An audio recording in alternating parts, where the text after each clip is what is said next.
Imagine descending into the deep ocean knowing a deadly great white shark has been stalking these waters, claiming lives. You think you're prepared until you're face to face with that very predator. In an instant, it tears through your diving suit, ready to feast on you alive. This is exactly what happened to Kazuta Hirata, a Japanese diver, but what comes next is even more horrifying. For 3,000 years, Japan's ama divers have descended into the ocean's depths, practicing a way of life that is both humble and daring. Their profession, one of tradition, discipline, and skill, was long dominated by women who dove without equipment, gathering shellfish, seaweed, and most notably, abalone. They dressed in white tunics to ward off sharks, blending into the light sky when seen from below. This diving culture thrived around Japan's rugged coastline, where generations passed down their skills, each diver gaining a deep respect for the ocean and the life it contained. Kazuta Hirata came from such a lineage. His mother was a respected ama diver known for her endurance, and his older sister continued the tradition. It was unusual for a man to join the ama, but Kazuta had followed in his mother's footsteps, driven by a love of the sea and a pride in his family's legacy. By his 40s, he had become one of the most skilled divers in his village, specializing in shell diving. Though the work was demanding, Kazuta took pride in his abilities and enjoyed the simplicity and rhythm of the life he shared with his fellow divers, Akira and Ken. They operated their small boat with a few modern comforts, like a radio and motor, but relied on age-old methods to gather their catch. That winter, the water was colder than usual, the sky often overcast. Recently, news had spread among the ama community of a large great white shark that had taken the life of a female diver just days before. Sightings of a 16-foot predator put all of the local divers on edge. Kazuta and his companions heard the warnings but decided to go out nonetheless, trusting their skills and instincts to keep them safe. Little did they know, this choice would bring Kazuta face to face with a hungry great white shark lurking in the depths.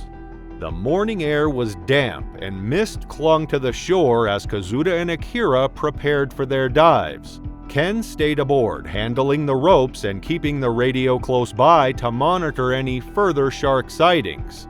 The men moved with practiced efficiency, checking their equipment and donning their loose neoprene suits.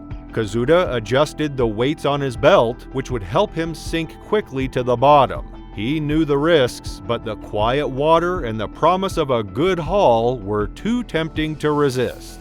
Once Kazuta sank into the cold green depths, he was fully focused. The rocky seafloor below him was covered in kelp, swaying gently with the current. Kazuta spotted a cluster of abalone clinging to the rocks, their shells glistening faintly in the muted light from above. He worked steadily, prying the shells loose with a practiced hand. Every few minutes he surfaced, passing his haul to Ken, who loaded them into coolers on the boat. After a while, Kazuta submerged again, disappearing below the surface. He moved with practiced ease, gliding through the cold waters he'd known all his life. The sea floor was quiet, the only sounds being the gentle lapping of waves above and the soft rustle of seaweed below. He focused intently on prying abalone from their rocky homes, feeling the familiar tug and resistance as he worked. Each shell secured was another success in a day spent diving. Unbeknownst to him, a predator had been tracking his movements for nearly an hour, the same great white shark that had attacked a woman just days before. Now it lurked in the depths, watching as the ama divers surface and submerge. Its dark shape blended into the shadows. It had learned the divers' patterns, noting how they worked in pairs and took turns, and now it was closing in on its next target. Kazuta's attention remained fixed on the task at hand. He freed another shell and placed it in his bag, adjusting his position to search for the next one. The water was cold but manageable. and he took a moment to survey the rocky landscape, scanning for any glimmer of movement. As he tugged at another stubborn shell, the water shifted slightly behind him. The great white shark, having circled closer, prepared to strike. It remained hidden, waiting for the right moment when Kazuda was entirely focused on his task. Kazuda continued his work, unaware of the predator lurking just behind him. He pulled at the abalone, feeling the familiar resistance as he worked to free it from the rock. Then it happened. The water erupted as the shark lunged forward, a dark mass cutting through the sea. Kazuda turned just in time to see the enormous creature speeding toward him, jaws wide open. The impact was immediate and forceful, slamming him against the rocks with a brutal force that knocked the breath from his lungs. Kazuda's helmet cracked against the hard surface, and he felt the cold water flood in. The shark bit down, sharp teeth sinking into the fabric of his suit. The world erupted into chaos. Bubbles raced past him as he fought against the overwhelming force. The pressure intensified as the shark pulled him downward, dragging him into the depths. Kazuda instinctively reached for the ropes attached to the boat, but the shark's grip was unyielding. It tore at his suit, creating a trail of red in the water as Kazuda struggled. The shark surged away, pulling him deeper, and the line snapped taut, nearly yanking Akira off the boat. Akira reacted quickly to the sudden pull, knowing instantly that Kazuda was in trouble below. He shouted to Ken, signaling for help as they both braced against the hull of the boat, pulling with all their might. Together they reeled in the rope, desperate to bring Kazuda back to safety. As Kazuda surfaced, blood clouded the water around him, and Akira extended his hand, calling out for him. Just then, the shark returned, attacking again with terrifying speed, snatching Kazuda right before their eyes and dragging him back into the depths. Ken and Akira gripped the rope, straining against the sudden release of pressure as the shark shook Kazuda free. The men pulled in earnest, hoping against hope that the shark had let go, but the rope yielded no weight. They reeled it in frantically, but only the tattered remains of Kazuda's suit surfaced, a haunting reminder of the attack. With Kazuda gone, the waters around them turned eerily still. The shark, having claimed its prey, disappeared into the depths, leaving the divers shaken and alone. A search began, but no trace of Kazuda was ever found. The sea, a place of both sustenance and danger, held on to its secrets, leaving everyone to wonder where his body ended up. Kazuda's mother and sister, both seasoned divers themselves, accepted his torn suit as a grim token of remembrance.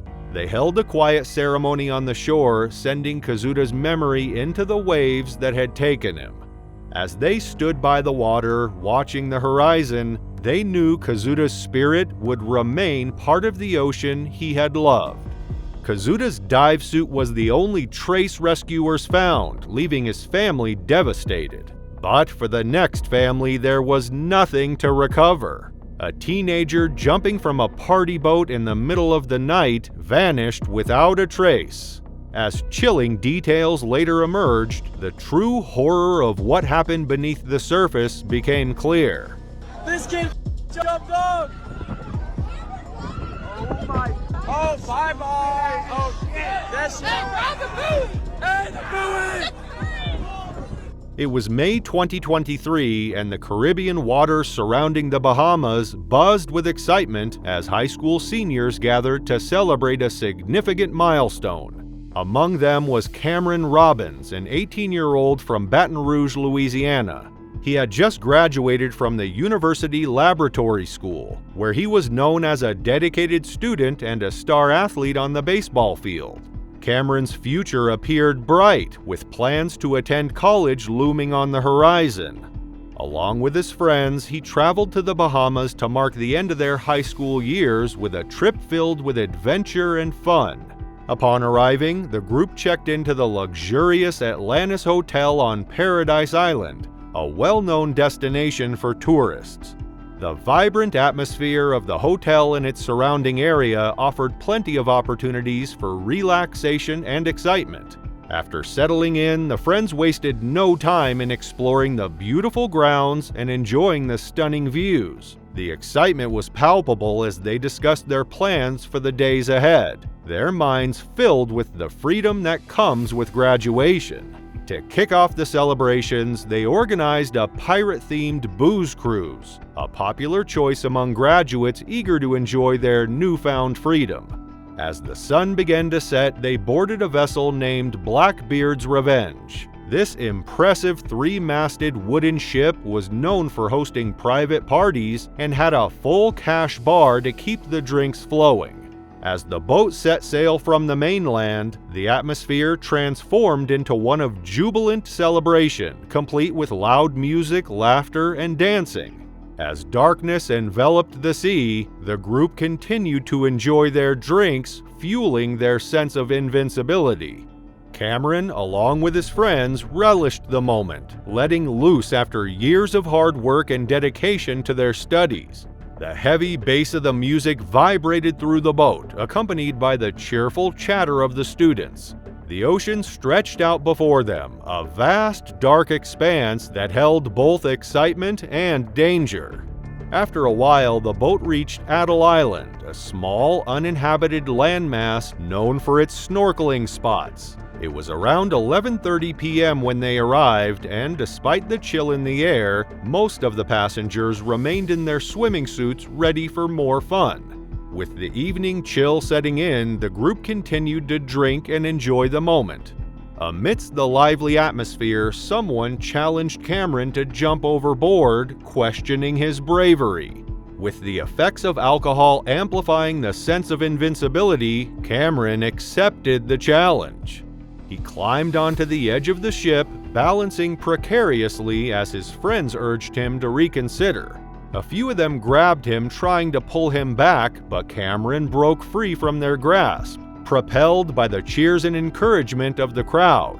He leapt into the water below, a splash marking his entry into the darkness. One of his friends recorded the jump on a mobile phone, capturing the moment for posterity. This kid jumped off! Oh my! Oh, bye-bye! Oh, that's it! And the buoy! As Cameron hit the water, his friends rushed to the side of the boat to watch. The night was still, but the ocean concealed unseen dangers. Almost immediately, Cameron sensed something moving in the water around him. A life ring was tossed in his direction, but rather than swimming toward it, he paddled away, feeling an unease settle in. Something brushed against him, prompting a frantic response as he attempted to swim away from the growing threat. His friends shouted instructions, urging him to grab the buoy. However, Cameron remained focused on the water around him, swimming away from the dark shadow that circled him. As panic set in, he was seen thrashing about, glancing nervously at the water. Then, in a moment, he vanished from view. His friends lost sight of him moments after he entered the water. They called out his name, peering into the dark, but there was no response. The boat's crew began a frantic search, scanning the water for any sign of Cameron. Hours passed, and concern turned to panic as they realized the severity of the situation. The boat stayed in the area, searching and calling for Cameron, but the darkness yielded no answers. By the early hours of the morning, the crew decided to alert the Coast Guard, requesting assistance in the search for the missing teenager. As the night wore on, the atmosphere shifted from celebration to dread. The students on board, once filled with laughter, were now cold, wet, and anxious. They huddled together, concerned for their friend, fearing the worst. As daylight broke, the Royal Bahamas Defense Force and the U.S. Coast Guard initiated an extensive search operation to locate Cameron. Boats and aircraft covered hundreds of miles of ocean, searching for any sign of him. Cameron's parents flew to the Bahamas, joining the effort to find their son. Despite their hopes, the search yielded no results. After 2 days, officials made the difficult decision to call off the operation, concluding that the conditions were too severe and that Cameron was unlikely to survive without a life jacket. In the days following the incident, investigators reviewed the video footage captured by Cameron's friend during the jump. In the grainy clip, just as Cameron entered the water, a dark outline emerged nearby. The footage showed a shark breaking the surface close enough for Cameron to see. He appeared to react, swimming away in the opposite direction as the shark approached him.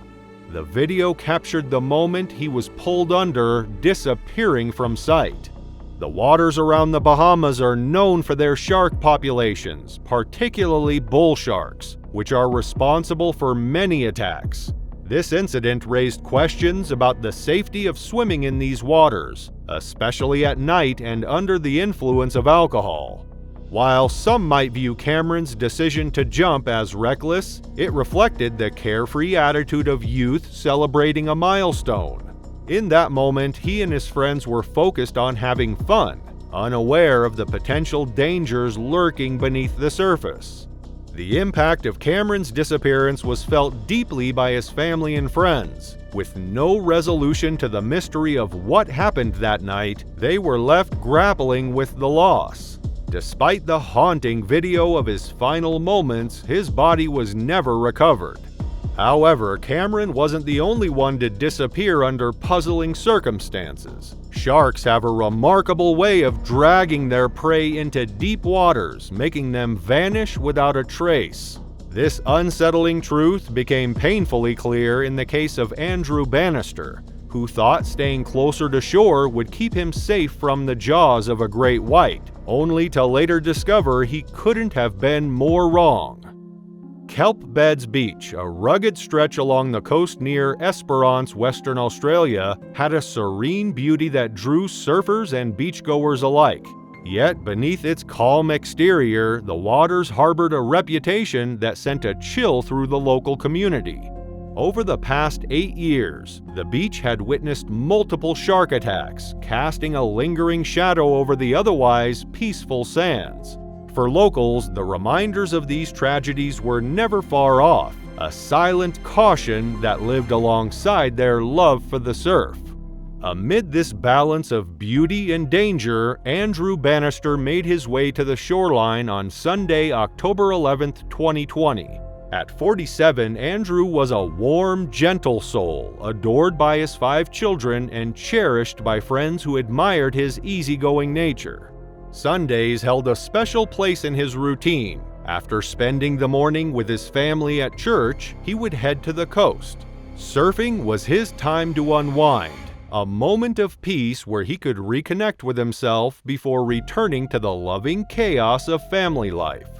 Andrew was a careful man, always respecting the sea's power. He had a ritual before entering the water, scanning the waves for any unusual currents, watching for rips, and noting the water's clarity, knowing that murkier depths could invite curious sea life. He even paid attention to the birds above, aware that their sudden flurry might indicate activity below the surface. This day was no different. After his familiar check of the surroundings, confident in the calmness of the surf, he took a deep breath, feeling the thrill of the waves awaiting him. With a smile, Andrew entered the water, ready to lose himself in the ocean that had always been his escape. As Andrew waded into the surf, he greeted familiar faces, sharing a quick wave and a smile with his fellow surfers. The water was inviting, each wave rolling in with the promise of a perfect ride. After paddling out, he soon caught his first big wave, unaware that it would be one of the last he would ever surf. Nothing seemed amiss. The sky above was clear, bright blue, dotted with soft clouds, and a gentle breeze kept the coastal air comfortably cool. But beneath the seemingly calm waters of Kelp Beds Beach lurked a danger few could have imagined. Even in these clear waters, sharks often move unnoticed, their forms blending into the depths below. And on this very day, a formidable presence was prowling the area, a 19-foot great white shark. Great whites are known for their stealth and precision, using their powerful senses to track prey with extraordinary accuracy. They often circle from below, waiting for the perfect moment to strike, a strategy that gives them an almost mythical aura of menace. For Andrew, the shark's approach was sudden and unseeable. For the great white, however, it was a carefully calculated move. In an instant, the water exploded into chaos. The great white launched upward with astonishing force, striking Andrew hard and knocking him from his board. He barely had a moment to react before the shark's massive jaws closed around his leg, gripping with a force that could crush bone. Great whites possess the power to generate almost 4,000 pounds of bite force, an intensity evolved to tear through flesh and drag prey into the depths below. In that terrifying moment, as he was pulled beneath the surface, Andrew's day of freedom on the waves had transformed into a struggle against an ancient predator. Nearby surfers reacted instantly, their laughter dissolving into gasps and shouts of alarm as they saw the thrashing in the water. Panic struck as they paddled frantically toward the commotion, trying to reach Andrew. But as they neared, the scene grew eerily still. The ocean had swallowed him whole, and the shoreline that had moments before felt so alive now stood in stunned silence, marked by the desperate struggle that had just unfolded.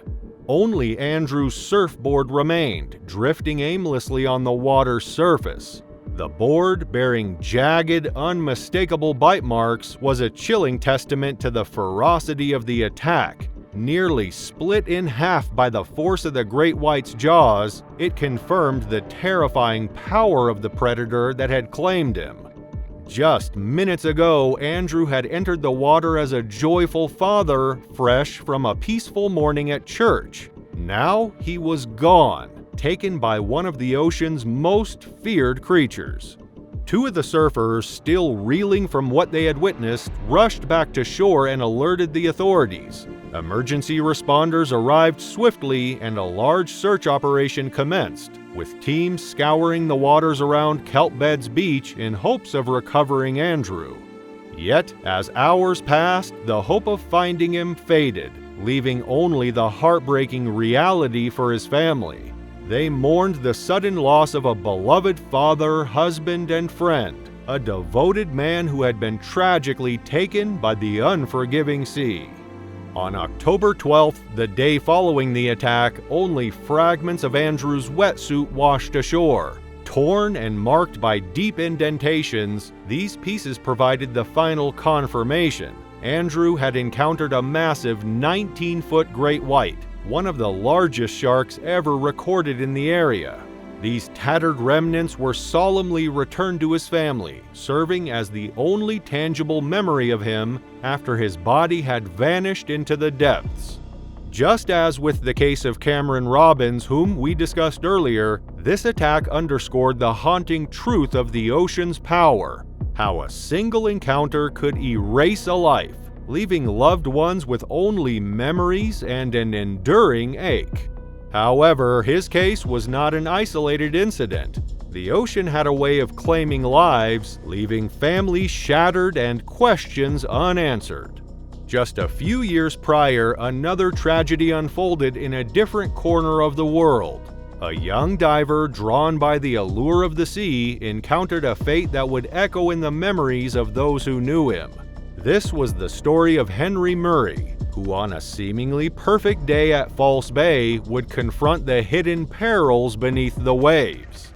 It was June 4th, 2005 when the sun rose over False Bay at Miller's Point, South Africa, illuminating the tranquil waters and rugged coastline.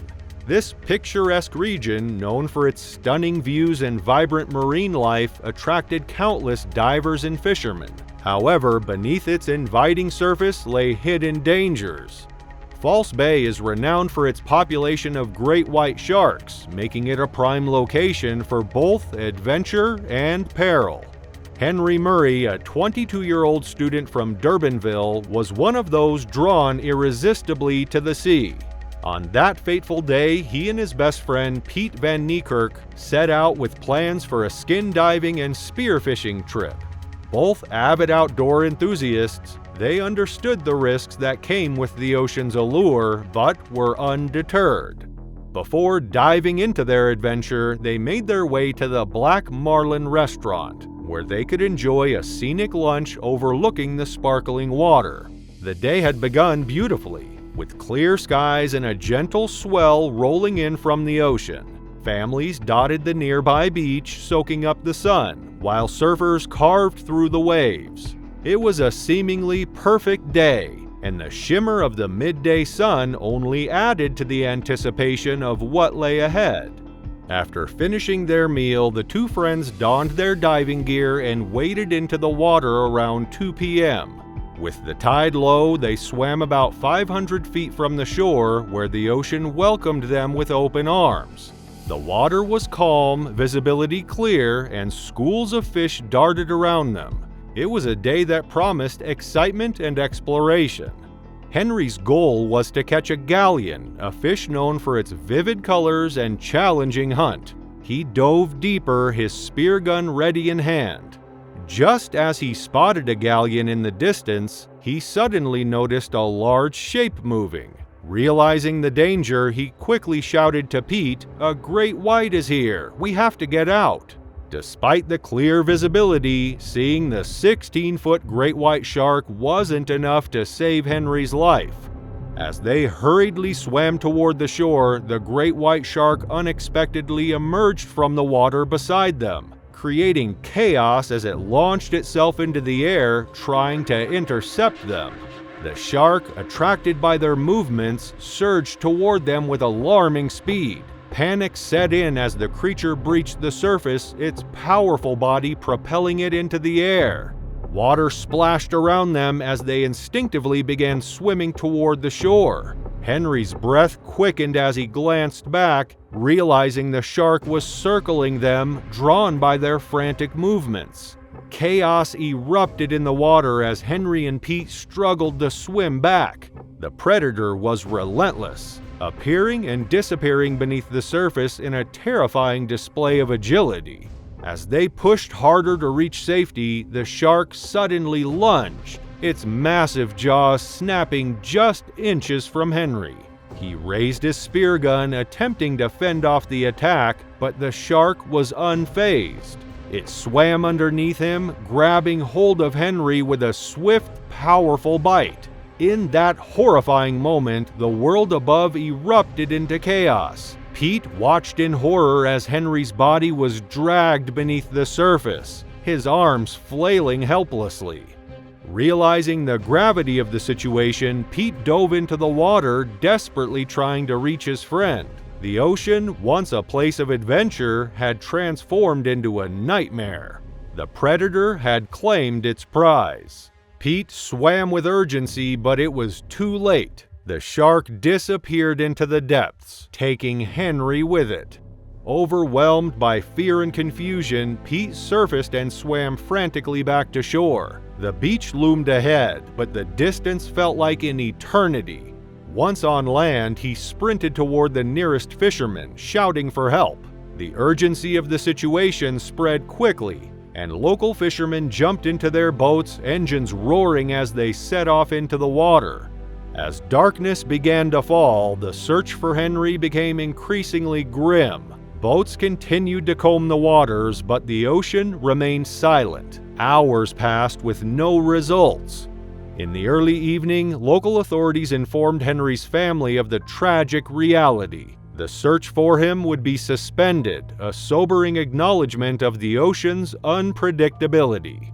The next day, reports emerged of a shark sighted off the coast of Simonstown, identifiable by the spear still lodged in its side.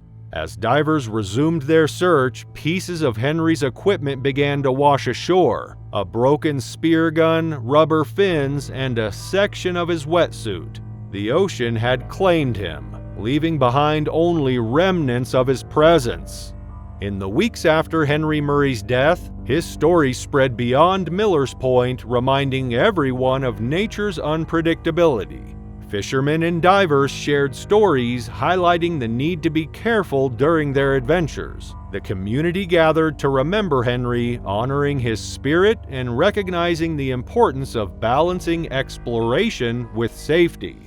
Thank you for joining us for these intense shark attack stories. If this captivated you, you won't want to miss the next video on screen now, where an entire family faces a terrifying shark encounter. See you in the next one.